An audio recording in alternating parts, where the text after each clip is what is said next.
we are, another award season in the books, and I'm breaking down today our highlights and lowlights of the 97th Annual Oscar Awards. If you're a returning viewer, thanks for coming back. I greatly appreciate your support. And if you're new here, thanks for checking out the channel. I'm Andrea, aka the Cinematic Countess, your go-to guide for everything film and entertainment related with a side of sweetness. And speaking of sweet things, I've got our Best Picture nominees here in sugar cookie form. So let's start there, breaking down the final award count for these top contenders.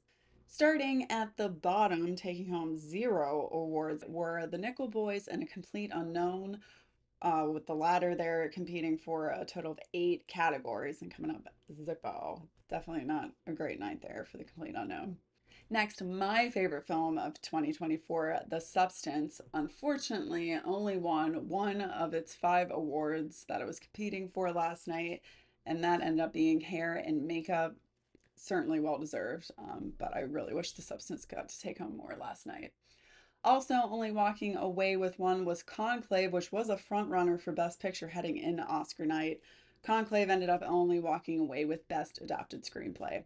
And lastly, we have I'm Still Here, which claimed one award for Best International Feature Film, which marked Brazil's first Oscar win. Tied with 2 Oscars each were Wicked, Dune Part 2, and yes, Emilia Perez walked away with 2 awards last night. Wicked coming in for costume design for Paul Tazwell, which marked the first win in this category for a black man, and then Wicked also took home production design. Dune Part 2 walked away with Sound and Visual Effects Awards, and Emilia Perez walked away with Best Original Song. It had 2 competing in this category, one for El Mal, also potentially the most cringeworthy acceptance speech of the night, which we'll get to later. Second award it walked away with was for Best Supporting Actress for Zoe Saldana. She was the first Dominican American period ever to win an Oscar. Really wild to me that we're nearly 100 years into this, Oscar ceremony. The film industry's even existed longer than that, and we're still seeing these firsts. It's just wild to me. And rounding things out, we had The Brutalist, which ended up walking away with 3 total awards last night for cinematography, original score, and yes, Adrian Brody walked away with Best Actor. He may have landed the second most awkward speech of the night. Again, we'll get to that more in a bit. And finally, drum roll please, we have our Best Picture winner walking away with 5 of its 6 nominated categories. Honora, also my Best Picture pick, was Honora going into Oscars night. Dominated in its categories. Again, the only one it missed out on was Best Supporting Actor, which was pretty much a walk for Kieran Culkin going into the night. Taking home Best Picture, Best Director, Best Original Screenplay, Best Editing, and yes, Best Lead Actress for Mickey Madison, upsetting Demi Moore. Not necessarily an upset. These two were really neck and neck here till the end.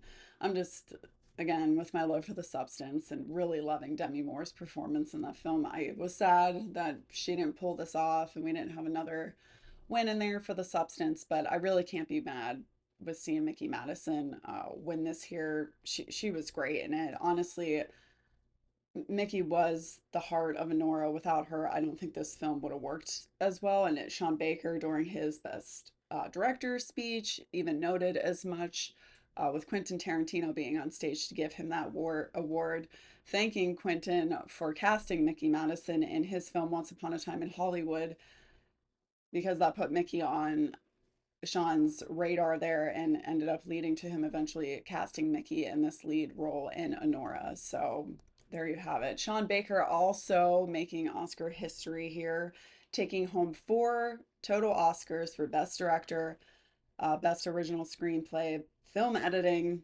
and then Best Picture overall as a producer for it. Really, he was yes, Mickey was the heart and soul of the final picture there, but Sean Baker had his hands all over this film. But the first to take home 4 Oscars in one night for a single film. And if you're wondering, well, wait a minute, didn't Parasite take home just as many awards? So when that make Bong Joon-ho the first person to do this? No, technically one of those four was for best international feature, which apparently technically goes to the feature film's home country and not the filmmakers themselves, which is a little odd to me. Maybe we should change that, as well as adding some new categories like best stunts. Are we ever getting there? Come on, Academy. Now that we've chatted about the big wins and the final award count for these Best Picture nominees of the night, let's get into the ceremony itself. Hosted by Conan O'Brien last night. I personally think Conan did a good job. The monologue was a little lengthy, in addition to opening the show with a tribute to LA, given the devastating wildfires that have affected the city recently and leading into this awards night. They plugged several times some resources to donate, and even brought some of the first responders on the stage at one point to plug some jokes that Conan apparently was not brave enough to say himself on air, which was I thought that was nice, a nice way to work them in kind of cohesively. But leading into that opening montage, like a dedication to LA and its involvement in different films, just showing clips from different films featuring the city. We got a Wicked melody from Cynthia Erivo and Ariana Grande, and I know I said this during my predictions video. Yes, I still have not seen Wicked. I know, shame on me, but holy moly. So I haven't really heard them perform these songs. Dang, dang. It really, it was moving. I had chills. I got chills from that performance. So really solid way, I would say, to open the show. Conan's monologue, though, we had like genuinely 30 minutes before we really got into the first award. It literally was almost 30 minutes before we got to the first award, which I thought was a bit too long to be stringing people along. Conan's monologue itself, I think, clocked in around like 18-20 minutes itself. It was good. He had some good bits in there. The John Lithgow, that he's going to give you a disappointing look if you go over on time, which time was an issue, as it always is for the Oscars. Thought it was a little ridiculous, though. We're wasting time to sing a song about not wasting time. Why? We didn't need that, especially in a year where we got rid of the best original song performances in lieu of some other tributes, which we'll chat about here in a moment too. I just thought I don't know, didn't need to be there. I think we could have cut that and would have cut down the monologue a good bit. Also, the Adam Sandler little back and forth about how he was dressed. I get where that generally came from, but felt a little bit like an elongated SNL sketch of just like, okay, this was funny. Let's wrap it up now. I feel like it could have wrapped a couple minutes sooner and would have been better in that regard. But overall, Conan did a great job throughout the ceremony. So props to him. And the decision to have Nick Offerman be the announcer for the Oscars, stroke of genius. I loved it. I would not be mad if Conan and or Nick come back continuously. Like, make Conan the next Billy Crystal here. Let's have some repeats of Conan. I genuinely think he did a good job. Moving into the presenters themselves, one of the highlights I would say was Scarlett Johansson and June Squibb. June Squibb is in her 90s. That's like crazy to see some of these people come out on stage and be like fully into it, fully with it. She did fantastic. Their bit was, I think, my favorite. It came out for makeup and hairstyling, which the substance won too, so maybe that's why I favored it.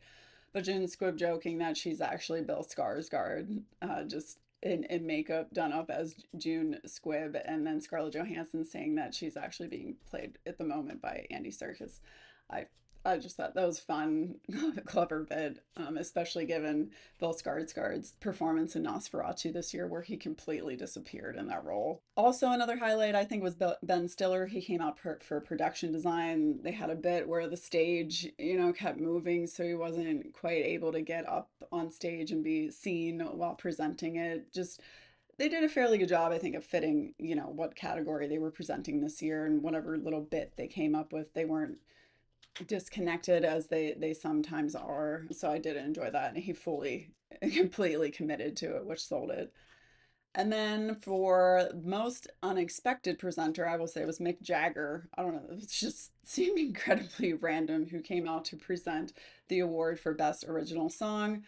noting allegedly, I don't know if this is really true, maybe it is given a complete unknown being nominated for so many categories, but Bob Dylan apparently was the one who was originally invited here to present this award, and he declined, which anybody who knows anything about Bob Dylan would likely expect him to do so. So I guess Mick Jagger was their runner up, and there he was. As for the original songs, typically each one is performed throughout the night. Those are like the performances that are sparse throughout the evening to kind of break up the presentation. But we didn't go with that this year, which I'm honestly, thank goodness again, because Amelia Perez had two songs there. There really weren't any great original songs this year. It just a kind of a weaker year for that. So instead, we got a James Bond tribute as well as a Quincy Jones tribute. I don't think I'm alone in being baffled as to why we had this James Bond tribute. I mean, it wasn't really great in my opinion. We had Lisa, who's a K-pop star. Honestly, I don't really know much about her, showing my age. Doja Cat and Ray, they were all okay, I guess. I don't know why we didn't just get the original people to sing their songs for this tribute. I don't know. I again really wasn't even clear what was the point of this tribute, and it compounded with, and I even noted this while I was watching it, pretty sure we had a James Bond tribute not that long ago. And yes, I checked on it. That was correct. In 2022, we had a montage tribute that was introduced by Tony Hawk, Kelly Slater, and Shaun White, marking the 60th anniversary of the first official James Bond film. And then even before that, in 2013, we had a 50th anniversary tribute where we had the original singer of Goldfinger come out and perform that, Shirley Bassey. So I don't know. Why did we have another one that seemed completely pointless, especially in a year where we didn't have any of the original song performances? I'm baffled. I don't why was that a thing? As for the Quincy Jones tribute, I mean, that one made more sense, although the placement of it was a little odd. You would have thought it'd been closer to the in memoriam, and it wasn't. Odd choice, though, for Queen Latifah to come out to perform a song from The Wiz. I don't know what inspired that choice either, but again, it could can really there really is no rhyme or reason who was like featured, I guess, here in a bigger like tribute. I mean, because Quincy just got an extended tribute of sorts at the Grammys recently too, and why we didn't do someone more firmly rooted in the film industry, such as David Lynch, who passed away not that long ago and has left a very influential impact on the industry. I mean, he coined a descriptor for film Lynchian vibes. I'm yeah, I don't know.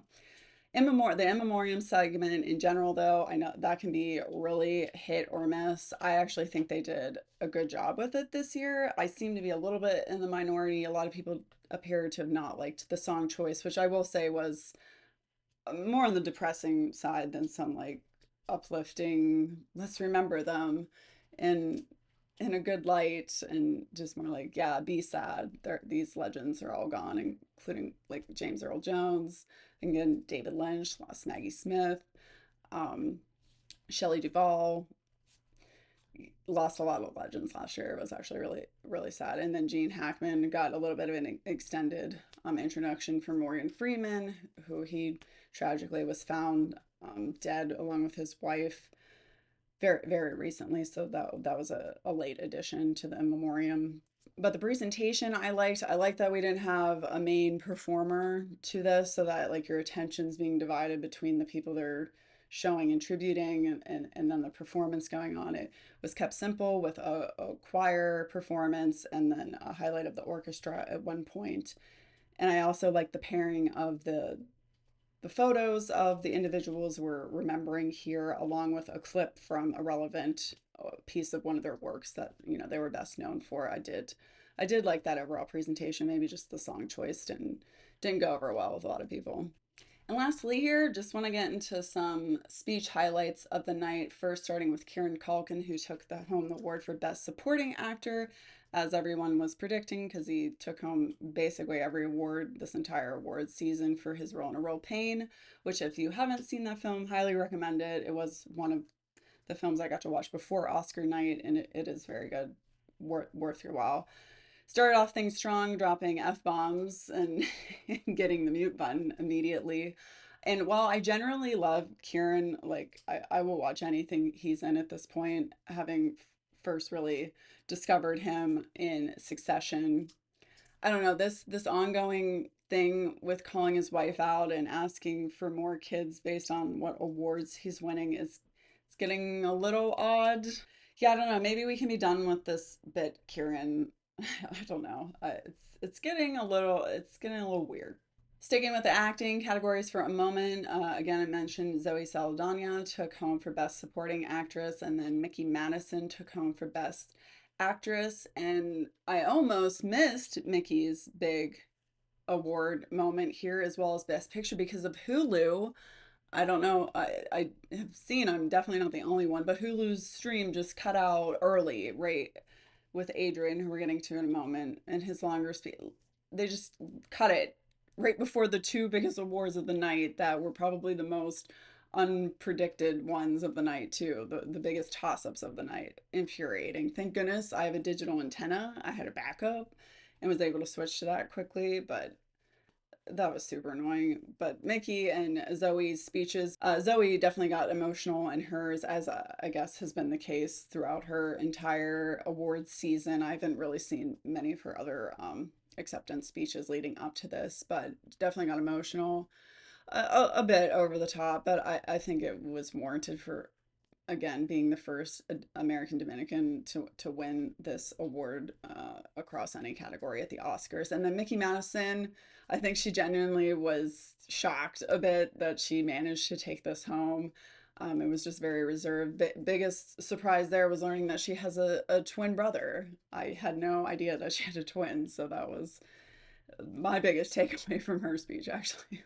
Most powerful speech of the night, hands down, came from the winner of the Best Documentary Feature Film for No Other Land, a film by a Palestinian Israeli collective about the ongoing conflict in Gaza there. So obviously a very heavy topic there, but I thought this I don't know how you could be mad at that speech, quite frankly. They're just calling for peace, for a peaceful solution there. I don't know how anyone could be against that, and I thought it was very powerful for both those filmmakers to be on stage. They're sharing that stage together, and that award. I definitely the most impactful speech of the entire evening.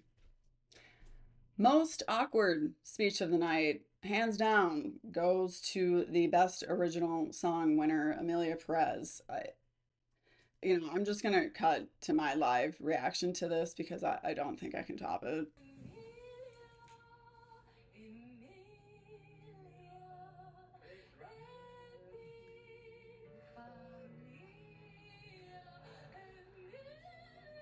Are they for real right now? Oh my god. Stop.